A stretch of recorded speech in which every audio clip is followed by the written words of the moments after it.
Ciao cari tifosi del Napoli, lasciate un mi piace a questo video e iscrivetevi subito a questo canale per rimanere sempre aggiornati sulle ultime novità del nostro club del cuore. L'esordio degli azzurri in Champions League è sempre più vicino, con Garcia pronto a ribaltare la squadra con 4 cambi. Il pareggio con la prestazione del Genoa potrebbe aver distolto l'attenzione di gran parte dei tifosi azzurri dai prossimi impegni del Napoli. Mancano infatti solo 48 ore all'esordio dei partenopei in Champions League, che si svolgerà in Portogallo, nella suggestiva cornice del Municipal de Braga.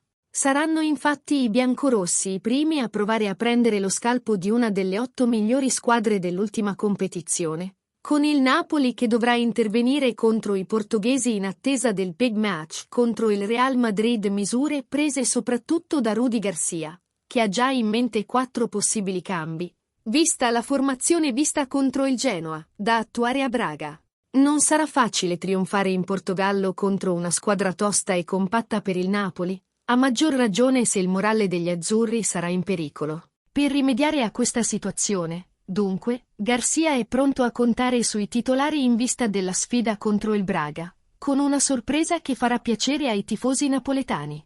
Secondo la Repubblica, infatti, ci saranno 4 cambi di formazione rispetto a quanto visto a Genoa, con Ramani che tornerà al centro della difesa al posto di Ostigard. Stessa sorte toccherà quindi a Olivera a sinistra e Politano a destra, con l'italiano ancora davanti a Lindstrom.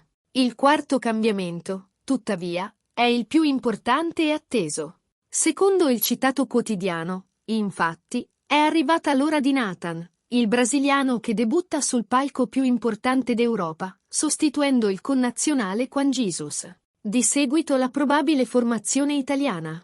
Napoli, 4-3-3 Meret, Di Lorenzo, Ramani, Nathan, Olivera, Anguissa, Lobotka, Zielinski, Politano, Osimhen, Kvaratskhelia. Tutti, Rudi Garcia.